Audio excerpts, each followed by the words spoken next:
আপনাদের কাছে একটি অনুরোধ রইল, একটু লং হয়ে গেল ভিডিওটা, যেহেতু অপশন অনেক আর এটা আপনাদের দানের উপরেই নির্ভর করে এই অপশনগুলো আসছে। তো আপনারা ধৈর্য ধারণ করে একটু শুরু থেকে শেষ পর্যন্ত ভিডিওটা শ্রবণ করবেন। ধন্যবাদ আবারও আপনাদেরকে।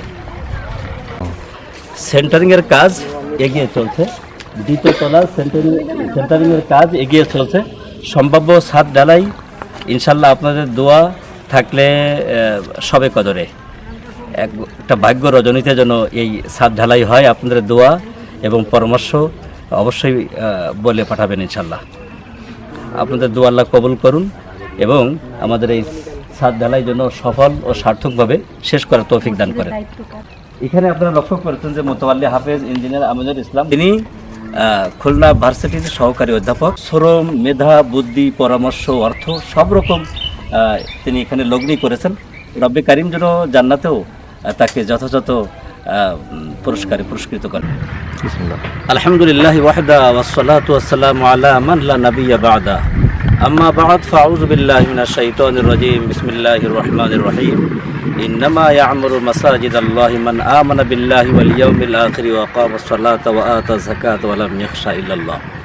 সুপ্রিয় দর্শক শ্রোতা, যে যেখান থেকে দেখছেন, দেশ বিদেশ থেকে দেখছেন, সকলকে মাহে রমাদানের শেষ দশকের ঈদ ও মাহে রমাদানের অগ্রিম শুভেচ্ছা ও মুবারকবাদ। আপনারা লক্ষ্য করছেন আমরা যেখান থেকে ভিডিও করছি, যে জায়গা থেকে ভিডিও করছি, এটা একটি হিন্দু অধ্যুষিত এলাকা। এখানে মানুষের জন্য মসজিদের বড্ড প্রয়োজন ছিল। গত রমাদানে আমরা এই মসজিদের ভিত্তিপ্রস্তর স্থাপন করি, কিন্তু কে জানতো এরকম সুরম্য দৃষ্টিনন্দন উজুখানা সহ চতুর্থ বিষয়গুলো এত সুন্দর করে গড়ে উঠবে, কে জানতো।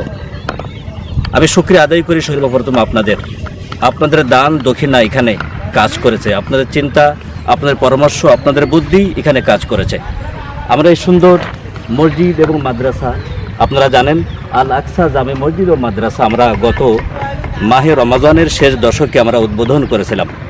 আপনাদের দান দক্ষিণায় এটা এখন মাথা উঁচু করে দাঁড়িয়ে আছে। শুকরিয়া আপনাদের, শুকরিয়া রব্বে কারিমের। স্পষ্ট হাদিসের মধ্যে আসছে, প্রিয় নবীজি বলেছেন যে মানুষের শুকরিয়া জ্ঞাপন করে না, সে আল্লাহর শুকরিয়া জ্ঞাপন করে না। আমরা নিষ্কলুষ হৃদয়ে আপনাদের শুকরিয়া জ্ঞাপন করছি। আলহামদুলিল্লাহ সুম্মা আলহামদুলিল্লাহ। সুপ্রিয় দর্শক শ্রোতা, আপনারা জেনে খুশি হবেন যে বর্তমান মসজিদে মুসাল্লির সংখ্যা এত বেশি, এত বিপুল যে আমরা এখন দ্বিতলার কাজ না করে আমরা পারছি না। আপনারা লক্ষ্য করছেন যে এখন সেন্টারিংয়ের কাজ এগিয়ে চলছে। তবে আপনাদের শুকরিয়া আদায়ের মধ্য দিয়ে আমি একটি কথা আপনাদেরকে স্মরণ করাবো যে আপনারা জানেন যে এই মসজিদের এবং এই মাদ্রাসার জায়গা এবং বর্তমান যে কাজ যেটুকু হয়েছে, এখানে 55 লক্ষ টাকার মতো আমাদের খরচ হয়ে গেছে। এতে আমরা ঋণী আছি 20 লক্ষ টাকার মতো। কিন্তু আল্লাহর উপরে ভরসা রেখে বলতে পারি এই 20 লক্ষ টাকা অল্প দিনেই ইনশাল্লাহ শোধ হবে। আপনাদের যে হৃদয়, আপনাদের যে উদারতা, আকাশের উদারতা, আপনাদের হৃদয়, ইনশাল্লাহ এটা শোধ হয়ে যাবে। কারণ আপনাদের দানের উপরে ভর করে কে জানতো যে 1 বছরের ভিতরে এই মসজিদ 55 লক্ষ টাকা খরচ হলো, এভাবে সুন্দর পরিবেশ তৈরি হবে, কে জানতো। সুতরাং যে আল্লাহ এতদূর পর্যন্ত নিয়ে আসলেন আপনাদের কৃপা এবং অনুকম্পায়, সে আল্লাহ এই 20 লক্ষ টাকাও শোধ করার মতো ব্যবস্থা আপনাদের মাধ্যমে করে দিবেন। দেখতে পাচ্ছেন আপনারা এই যে এটা দৃষ্টিনন্দন উজুখানা।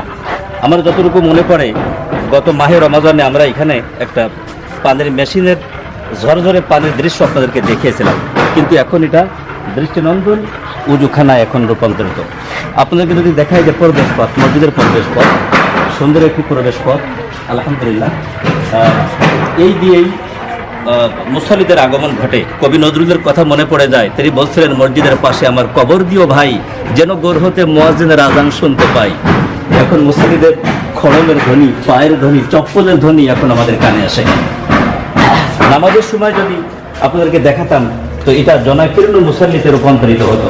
এই যে সুন্দর দৃষ্টিনন্দন মসজিদ, তারই বারান্দা আলহামদুলিল্লাহ দেখার মতো। দেখেন চমৎকার টাইলস সজ্জিত ডেকোরেশন, একেবারে মনের মাধুরী মিশিয়ে টাইলস সজ্জিত চমৎকার বারান্দা। এখানে মাশাআল্লাহ আমরা যদি ভিতরে নিয়ে যাই আপনাদেরকে, এই যে ভিতরের অংশ দেখুন, যেখানে মুসল্লিদের সিজদা পড়ে, রব্বে কারিমের দরবারে যে কপাল থেকে চিন্তা করে সেই জায়গাটা দেখুন কি চমৎকারভাবে করা হবে। এখানে যদি আপনাদেরকে বলি যে সুন্দর মেহরাব, এখানে কবি আমার কবি লেগেছে, কবি এখানে চমৎকার আলোচনা করে। আপনারা লক্ষ্য করছেন যে এখানে দুজন আন্তর্জাতিক মাদার হাফেজ এখানে তারা কি পড়িয়ে থাকে, তারা অবস্থায় রয়েছে, পাশে মানুষরা রয়েছে, দুইজন মোতাকি কবি এটাকেও কাজে আমরা রেখেছি যাতে হক আদায় হয়। কারণ কোনো মধ্যবর্তী করে যেখানে কাজ না থাকে তাহলে কিন্তু গুণাগার সবাই হবে। দ্বিতল ভবন নির্মাণের জন্য এখানে রাখা আছে রড, এটাও আপনাদের দান, আপনাদের অনুদান। আমরা যদি আপনাদের একটু ভিতরে নিয়ে যাই, আসুন ভেতরের দিকে যাই। এখানে আরো একটা দৃষ্টিনন্দন অজুখানা রয়েছে মুসালিদের সুবিধার্থে। জ্যাম যেহেতু বিশাল জ্যাম পড়ে, তো সেই জন্য আমরা দুটি অজুখানার ব্যবস্থা করেছি। এটা দ্বিতীয় অজুখানা, এটাও দেখেন দৃষ্টি নন্দিত অজুখানা। এখানেও সৌন্দর্যের ছাপ এবং ছোঁয়া লেগে আছে। 9টি আসন আছে। উপরে দেখেন এখানে ঝর্ণার কিছু পয়েন্ট করা আছে যাতে করে পরবর্তীতে যখন হেফজখানা হবে, এই দ্বিতল ভবন হেফজখানার হাফেজদের জন্য, কোরআনের পাখিদের জন্য কিন্তু ব্যবহৃত হবে এবং যারা মুসাল্লি তাদের জন্য ব্যবহৃত হবে। তো হাফেজ সাহেব, ছোট ছোট হাফেজ সাহেব যখন গোসল করবে তখন এই পয়েন্টে ঝর্ণা বসানো হবে, সেই ঝর্ণা দিয়ে তারা গোসল করে যেহেতু ওনারা পাঠদানে লিপ্ত হতে পারবেন। আপনারা যদি এখানে লক্ষ্য করেন, দেখেন এখানে বয়স্ক যারা আছে এই বেসিনে উজু করবেন। উজু করে পা উঠাতে যেহেতু কষ্ট হয়, এই জন্য আমরা অর্ধ পা উঠিয়ে যাতে এখানে পা দিতে পারেন সেই ব্যবস্থা কিন্তু এখানে রাখা হয়েছে। আপনাদের যদি এখানে নিয়ে যাই একটু ভেতরে, তাহলে আপনারা দেখবেন যে এখানে বাথরুম টয়লেট, এখানে দুইজনের জন্য একটা স্পেস আছে। আর এই পাশে মাশাআল্লাহ এখানে দেখুন, এখানেও আলহামদুলিল্লাহ চমৎকার টাইলস সজ্জিত মাশাআল্লাহ। এবার আপনাদেরকে যদি নিয়ে যেতে চাই দ্বিতল ভবনের সেন্টারিং এর কাজের দিকে, আমরা এখন সিঁড়ি দিয়ে উঠছি, এখন সেন্টারিং এর কাজ চলছে। আমরা এখন সিঁড়ি ভেঙে উপরে দিকে উঠছি আলহামদুলিল্লাহ। এখানে আপনারা লক্ষ্য করছেন যে মিস্ত্রি, লেবার, যুগালি এরা কাজ করছে। এই যে আপনাদের দোয়া থাকলে অল্প দিনের ভিতরে ছাদটা আমরা কমপ্লিট করতে পারবো। সেক্ষেত্রে আপনাদের দোয়া চাই, আপনাদের পরামর্শ চাই, আপনাদের বুদ্ধি চাই, আপনাদের সদকাও চাই, দান চাই। মাহে রমাদানের শেষ দশক সেহেতু আমরা এখন যদি দান করি তাহলে 70 গুণ সব পাবো। এরপরে কিন্তু ওই 1 টাকা আর 70 গুণের সুযোগ থাকবে না। আমি একটি ঘটনা আপনাদেরকে বলতে চাই। ঘটনাটা হচ্ছে ইমাম মালিক বিন দিনার রহমতুল্লাহ আলাইহি তিনি পথ দিয়ে যাইতেছিলেন, হঠাৎ দেখলেন যে একজন যুবক সে নির্মাণ সামগ্রী জড়ো করছে বাড়ি বানানোর জন্য। উনি বললেন যে, হে যুবক তুমি কি করছো? কাজ আমি একটি বাড়ি বানাতে চাই। তখন মালিক বিন দিনার বললেন, যদি আল্লাহ রাব্বুল আলামিনের কাছে আমি দোয়া করি তোমার যদি জান্নাতে একটা বাড়ি হয় তাহলে এই টাকাগুলোকে তুমি দান করবা। তো তিনি বললেন যে আগে আমি আপনার বাড়িটা দেখবো, দেখি আপনার বাড়িটা কেমন। তো মালিক বিন দিনার তার বাড়িতে নিয়ে গেলেন, দেখলেন যে তার বাড়িটা ভাঙাচোরা। তখন যুবক মনে করলেন যে এই হুজুরের কথার সাথে কাজের মিল আছে, যেহেতু উনিও জান্নাতের বাড়ির প্রত্যাশা, এই জন্য নিজের বাড়ি সুন্দর করেননি। তো উনি ওই 1 লক্ষ দিনার তার হাতে তুলে দিলেন আর বললেন একটা কাগজে একটু লিখে দিন যে আল্লাহ রাব্বুল আলামিন যদি আমাকে জান্নাত দান করে। মালিক বিন দিনার লিখলেন, হে আল্লাহ, আমি এই যুবকের টাকা যথাযথ স্থানে ব্যয় করব, তুমি তাকে জান্নাতে একটা বাড়ি দিও। পরবর্তীতে যুবক মারা গেল। মারা যাওয়ার পরে মালিক বিন দিনার রহমতুল্লাহ আলাইহি সেখানে গেলেন, গিয়ে পরিবারকে জিজ্ঞাসা করলেন যে কোনো ওসিয়ত ছিল কিনা তার।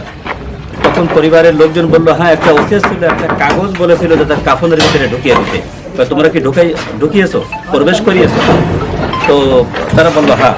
তখন মালিক বিন দিনার যুবকের শেষ কৃত্যে অংশগ্রহণ করে তারপরে নামাজ পড়তে গেলেন। সেই যুবকের মসজিদে গিয়ে দেখেন যে মিম্বারের উপরে একটি কাগজ পড়ে আছে, চিরকুট পড়ে আছে।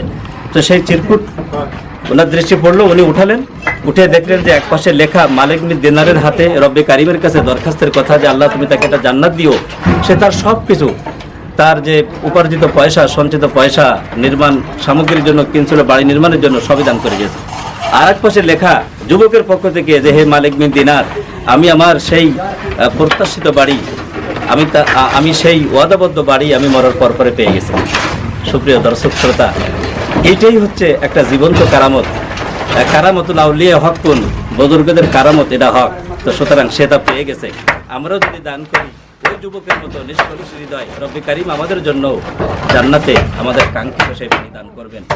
যে বাড়ি এত সুন্দর, কোনো দৃষ্টি কখনোই সৌন্দর্য দুনিয়াতে অবলোকন করতে পারেনি, কোনো হৃদয় ভাবতে পারেনি, কোনো কান ওই সৌন্দর্যের কথা জীবনে শুনে শেষ করতে পারেনি। এমন সৌন্দর্যময় বাড়ি আল্লাহ আমাদের সবাইকে দান করবেন। রব্বে কারিম আমাদের দান দক্ষিণা বুদ্ধি পরামর্শকে আল্লাহ প্রতিদানে রূপান্তরিত করুন। আমাদের জন্য আমাদের শেষ ঠিকানা সুন্দর এবং সুসমণ্ডিত করুন। আপনারা লক্ষ্য করেছেন যে মসজিদের ডান পাশে যে জামিয়া আল আকসা পুরুষ মাদ্রাসা রয়েছে, আমরা প্রাথমিকভাবে এখানে নুরানি কিন্ডারগার্টেন আমরা খুলতে চাই, কারণ মানুষের দিন পিপাসা বেড়ে গেছে। মুসাল্লিদের যেমন জমায়েত ভারী মজমা, ঠিক তাদের ভিতরে দিন পিপাসা বেড়ে যাওয়ায় তার বাচ্চাদেরকে আমরা নুরানি থেকে আমরা একবার পেলে নার্সারি থেকে পড়িয়ে আমরা তারা উপরের দিকে নিয়ে যেতে চাই। তো সেক্ষেত্রে এখানে একটি নুরানি মাদ্রাসা হবে। কারিম যদি আমাদেরকে তৌফিক দান করেন তাহলে আপনাদের দান দক্ষিণা এবং পরামর্শ থাকলে আমরা এই কাজটাও দ্রুত এগিয়ে নিয়ে যেতে পারবো ইনশাল্লাহ। জি, ওই পাশে আমাদের 8 কাঠা জায়গা আছে, আর এই পাশে আমাদের 5 কাঠা 8 কাঠা জায়গা আছে মসজিদের মসজিদের এই পাশে 8 কাঠা জায়গা আছে মাদ্রাসার জন্য। আলহামদুলিল্লাহ, আপনারা দোয়া করবেন যে রব্বে কারিম যেন এখানে জান্নাতি পাখি দিয়ে, জান্নাতি ফুল দিয়ে যেন আল্লাহ ভরে দেন, আর এরাই যেন আমাদের নাজাতের কারণ হয়। আল্লাহ কবুল করুন। আমিন ওয়া আখিরু দাওয়ানা আলহামদুলিল্লাহি রাব্বিল আলামিন।